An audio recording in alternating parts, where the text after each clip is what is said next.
दंडवत प्रणाम. श्री गीता परिवार यूट्यूब चॅनलमध्ये आपल्या सर्वांचं सहर्ष स्वागत. अल्पावधीतच आपण 4200 सबस्क्रायबर केल्याबद्दल आपल्या सर्वांचे आभार आणि अभिनंदन. असंच पंथीय ज्ञानामध्ये भर घालण्यासाठी आणि इतरही व्यावहारिक ज्ञानामध्ये भर घालण्यासाठी आपण या चॅनलला सबस्क्राईब करा, बेल आयकॉनचं बटन दाबा आणि येणाऱ्या प्रत्येक व्हिडिओबद्दल अपडेटमध्ये राहा. तर आजचा एक नवीन टॉपिक आणि करंट जो विषय आहे तो विषय घेऊन मी आपणासमोर आलेला आहे. आज वटसावित्री पौर्णिमा असल्या कारणानं बरेचसे महानुभाव पंथातील अनुयायी आणि त्या अनुयायांच्या सौभाग्यवती स्त्रिया ह्या वटसावित्रीचे व्रत करतात, व्रत पाळतात, तथा परंपरेला काही व्यावहारिक रूपाने चालत आलेल्या गोष्टी करतात. परंतु त्याबद्दल आपलं शास्त्र काय सांगतं याचाही विचार करणं खूप आवश्यक आहे. हिंदू संस्कृतीमध्ये अनेक सण उत्सव साजरे केले जातात. त्यामध्ये उत्तर भारतामध्ये करवा चौथ नावाचं व्रत आहे आणि महाराष्ट्रामध्ये वट सावित्री नावाचं व्रत मुख्य करून पतिव्रता स्त्रियांमध्ये केलं जातं. त्या पाठीमागचा हेतू हाच आहे की आपल्या जीवनामध्ये जो पुरुष पतिरूपाने आपल्याला प्राप्त झालेला आहे त्या पतीच्या आयुष्याची डोरी अखंड असावी आणि त्याही सोबत आपण त्या पतीच्या निमित्ताने वर्षातून एक दिवस काहीतरी आपल्या प्रेमाचा भाव दाखवून त्याच्याबद्दल कृतज्ञता व्यक्त करावी अशी त्याच्या पाठीमागची एकंदरीत भावना आहे. पूर्वीच्या काळी जे ऋषीमुनी होते आणि ज्ञानी लोक होते त्या लोकांनी जाणीवपूर्वक असे काही जे उत्सव आहेत, सण आहेत, पृथ्वीवरील चेतन वस्तूंच्या, जीवांच्या, झाडांच्या सोबत जोडलेले आहे. इथं लक्षात घेणं गरजेचं आहे की वैज्ञानिक दृष्टिकोनाने सुद्धा बघितलं आणि धार्मिक दृष्टिकोनाने जरी बघितलं तर जुने जे पूर्वज होते त्या पूर्वजांनी बरोबर त्याची सांगड घातलेली आहे. आताच थोड्या दिवसाने श्रावण महिन्यामध्ये नागपंचमी काही लोक साजरी करतील. नागामध्ये देवत्व हा शास्त्राचा भाग जरी असला तरी वैज्ञानिक दृष्टीने तो जीव ह्या पृथ्वीवरून नामशेष होऊ नये म्हणूनच कदाचित थोडासा धर्माचा संदर्भ देऊन त्या जीवाशी एक सण उत्सव जोडला गेला आणि त्याची पूजा सुरू झाली. भगवान गोपालकृष्णाने सुद्धा गोवर्धन पर्वताची जी गोवर्धन पूजा केली होती ती पूजाही याच कारणाने केली होती की जेणेकरून त्या गोवर्धनाने वर्षभर आपलं गोधन राखलेलं आहे आणि त्या गोधनाचा वर्षभराचा पुरवठा त्या गोवर्धन पर्वताने दिल्या कारणाने गोपालकृष्णाने त्या गोवर्धनाची पूजा केली, एकंदरीत त्याची कृतज्ञता व्यक्त केली. हिंदू संस्कृतीमध्ये बैलपोळा, वसुबारस, गोपालकाळा, होळी, गुढीपाडवा, मकर संक्रांत, वटसावित्री हे सगळे सण त्या त्या गोष्टीबद्दल ऋण व्यक्त करणारे आहेत. त्याला जरी धर्माचा संबंध असला तरी विज्ञानही त्यासोबत जोडलेले आहे हे लक्षात घेणं गरजेचं आहे. आणि आज त्यातलाच एक वटसावित्री पौर्णिमा हा उत्सव आहे. स्त्रिया अति आनंदाने सजून धजून नटून थटून आज वडाला धागा बांधण्यासाठी जाणार असतील.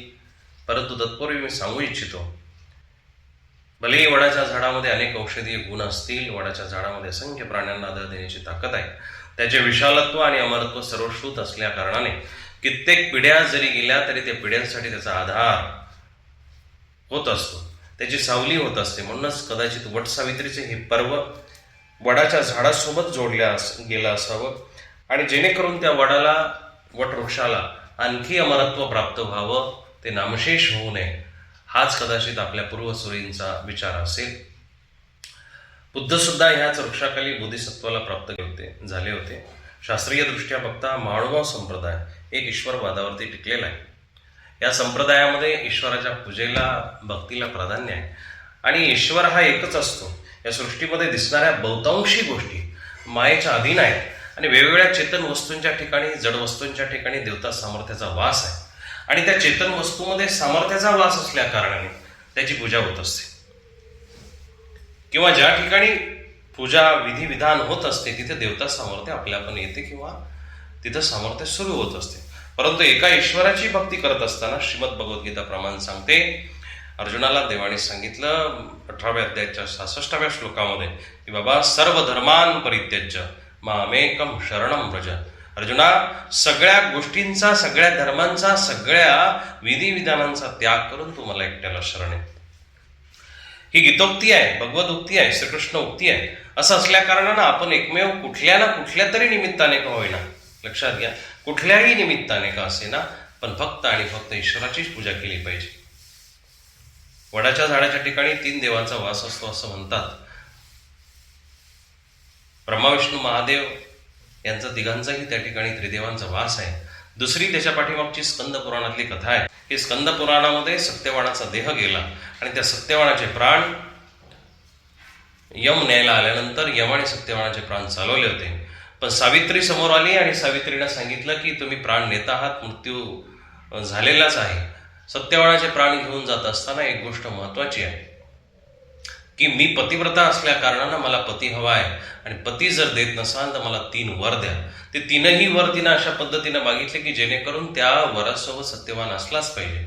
पण शेवटी न राहून यमाने सावित्रीला सत्यवानाचे प्राण दिले. सावित्री सत्यवानाला घेऊन त्या वडाच्या झाडाखाली आली. तिथं ज्याचं देह ठेवलेलं होतं आणि त्याच्यामध्ये प्राण टाकून सत्यवान पुन्हा जिवंत झाला. ही आख्यायिका भलेही वटसावित्रीच्या पौर्णिमेच्या निमित्ताने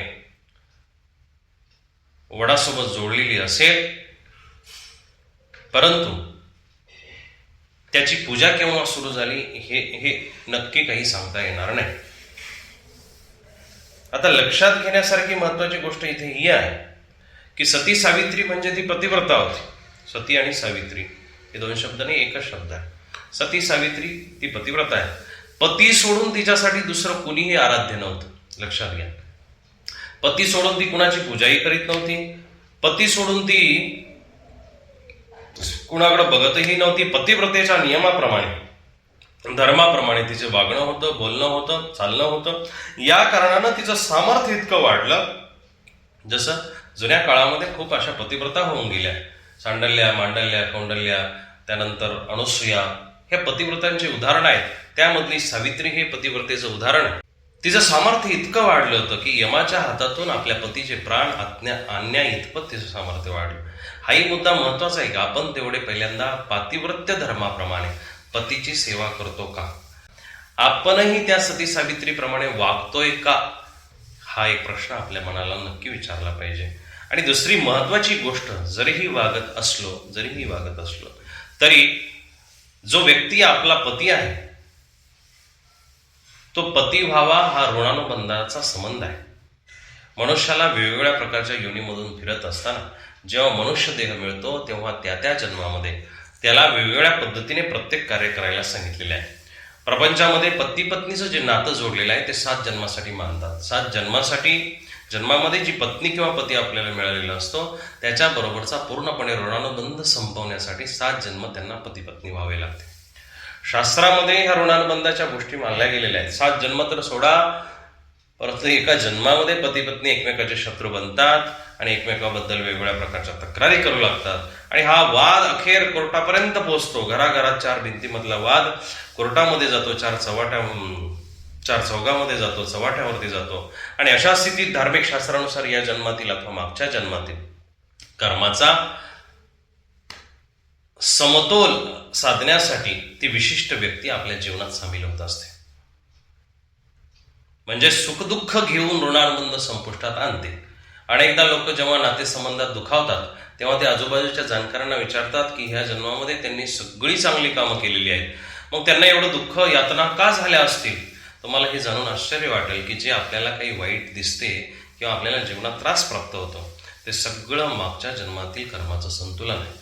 आणि ह्या कर्जातून मुक्त आपल्याला करत आहे. या जन्मामध्ये पती पत्नी आपण झालो असेल, पती पत्नी ह्या जन्मामध्ये झालो असेल, पण चुकीच्या पद्धतीनं पती वागला किंवा पत्नी वागली तर मग त्याचा बॅलन्स करण्यासाठी, समानता करण्यासाठी पुढच्या जन्मांमध्ये ही ऋणानुबंधाच्या योगाने ते पती पत्नी होत असतात.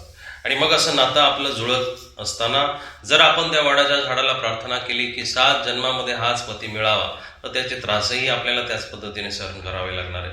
त्याचे ऋणानुबंध, त्याचे कर्म, त्या कर्माला आपण आडवे येत असतो, ते सगळं आपल्याला परत रिटर्न भेटणार आहे. आणि मग कुणाच्याही कर्माला आडवा आल्यानंतर त्या व्यक्तीचे काही अंश कर्म भलेही चांगले असो किंवा वाईट ते आपल्याला भोगावे लागते. पूर्वजन्मी जर आपण कोणाशी शत्रुरूपाने वागलेलो असेल तर शत्रू म्हणून त्या जन्मामध्ये पती अथवा अपत्य येत असते. संतान हे 4 प्रकारे जसे जन्माला येतात तशाच पद्धतीने पती पत्नीची नाती सुद्धा असतात. मागच्या जन्मामध्ये काहीतरी अपूर्ण देणं घेणं राहिलेलं आहे म्हणून ह्या जन्मामध्ये येऊन त्याची पूर्णता होणारच आहे. म्हणून आपण अशा कर्मामध्ये बांधल्या जाणार नाही याची काळजी घ्या, की जेणेकरून अनंत काळापर्यंत, अनंत जन्मापर्यंत आपल्याला हेच कर्म फेडत राहावे लागेल. म्हणून आपण अशा कर्मकांडीय विधिविधानामध्ये पडू नये. महानुभाव संप्रदायातील किंवा इतरही ईश्वर भक्त असणारे जे लोक असतील, साधक असतील, त्यांनीही या गोष्टी लक्षात घेतल्या पाहिजे. ज्यांनी श्रीमद भगवद्गीतेचा खऱ्या अर्थानं अभ्यास केलेला आहे किंवा जे वाचत आहे, श्रीमद भगवद्गीतेनुसार ही भक्ती म्हणजे यांती देवव्रता देवान पितृन यांती पितृव्रता, भगवद्गीतेचा 9वा अध्याय आणि श्लोक 25 मध्ये जी देवतांची भक्ती करतात ते देवतांना प्राप्त होतात. मग त्याच्यामध्ये ज्या ज्या ठिकाणचे देवतांचे सामर्थ्य असतील, देवतांचा ज्या ज्या ठिकाणी वास असेल, अशा ठिकाणची पूजा केल्याने, प्रतिमेची पूजा केल्याने त्या त्या ठिकाणाला आत्मा प्राप्त होतो. स्वर्ग, नरक, कर्मभूमी वगैरे वगैरे ह्या सगळ्या जीवाच्या राहटगाडग्याच्या दृष्टांताप्रमाणे जीवाची गती चालूच आहे. किंवा त्याचे पापपुण्य निष्पन्न होतं. ते पितरांची भक्ती करणारे जीव पितरांना प्राप्त होतात, देवांची भक्ती करणारे देवांना प्राप्त होतात, भूतांची भक्ती करणारे भूतांना प्राप्त होतात. भूतांची भक्ती करणारे म्हणजे भूतांची काही थडगे आहेत, दगड आहेत ठेवलेले, कुठं काय शेंदूर लावला, काय लावलं, मजार आहेत, पीर आहे, एखादा समाध्या आहेत, त्याच्यामध्ये ते पण आलं. जिवंत माणसांची पूजा करणे हे सुद्धा भूताच्या पूजेमध्येच आलं. जिवंत माणसाला देव मानणे, जिवंत माणसामध्येच भरपूर काही मोठं पाहणे, हे त्यातलेच प्रकार आहे. आणि अशाच पद्धतीने जो ज्या ज्या पद्धतीची भक्ती करेल तसा तसा तो त्या फळाला प्राप्त होईल. पण भगवंत सांगतात, यांती देवव्रता देवान, देवाची भक्ती करणारा देवतांना प्राप्त होईल, पण यांती मद्या जनोपी माम, माझी भक्ती करणारा मलाच प्राप्त होईल. पण अशा पद्धतीची जर चुकीची भक्ती जर आपण केली तर नक्कीच आपण 84 लाख योनीच्या फेऱ्यामध्ये अडकून बसू. त्याचं कारणही असंच आहे, कारण ईश्वराने भली सृष्टी निर्माण केली असेल तरीही मैया देक्षेन प्रकृती, म्हणजे माझ्या अध्यक्षाखाली ही प्रकृती काम करत आहे, माया काम करत आहे. आणि मग 81 कोटी सव्वा लाख ज्या देवता आहेत त्यांनाही वेगवेगळ्या भोगाची ठिकाणे प्राप्त करून दिलेली असल्या कारणाने त्या देवता तशा पद्धतीनं त्यांना भोग प्राप्त करत असतात. म्हणून देवता भक्तीमध्ये मोडणारे कुठलेही विधिविधान, विकल्पजनित क्रिया असो ती साधकाने करू नये. महानुभाव संप्रदाय हा ईश्वर भक्तीला प्राधान्य देऊन मोक्षाकडे नेणारा संप्रदाय आहे. म्हणून आपण काय जे करायचे असेल ते ईश्वराच्या ठिकाणी करा. जर तुम्हाला करायचं असेल तर तुम्ही त्या पतीच्या निमित्ताने दानधर्म करा, स्मरण करा, त्या निमित्ताने स्थानाला जा, त्या निमित्ताने स्थानावरती जाऊन दोघेही पती पत्नी मिळून स्मरण करा. आमचा ह्या जन्मामध्ये आलेला ऋणानुबंध हा शेवटाला जाऊन आम्हाला या बंधनातून मुक्त करावे अशी देवाला प्रार्थना करा. तुम्हाला जर अनंत काळापर्यंत, जन्मापर्यंत जर या बंधनात राहायचं असेल तर तुम्ही नक्कीच व्रतकैवल्य करावी. परंतु मोक्षाची प्राप्ती करायची असेल आणि या भवसागरातून मुक्तता प्राप्त करून घ्यायची असेल तर तुम्ही नक्कीच परमेश्वराजवळ जाऊन प्रार्थना केली पाहिजे. जर तुम्हाला स्थानाजवळ, आश्रमात, मंदिरात जायला जमत नसेल तर तुम्ही घरीच राहून दोघांनी मिळून पारायण करा, देवाची सेवा करा, किंवा संतांना घरी बोलवा, साधूंना, भिक्षुकांना घरी बोलवा, त्यांच्याकडून पारायण करून घ्या, त्यांचे आशीर्वाद प्राप्त करा. आणि जेवढा जमेल तेवढा दिवसभरात धर्म करून एकमेकाविषयी शुभचिंतन करा. तसं पाहिलं तर प्रपंचामध्ये राहत असताना पती पत्नीचं नातं हे खूप वादग्रस्त राहतं.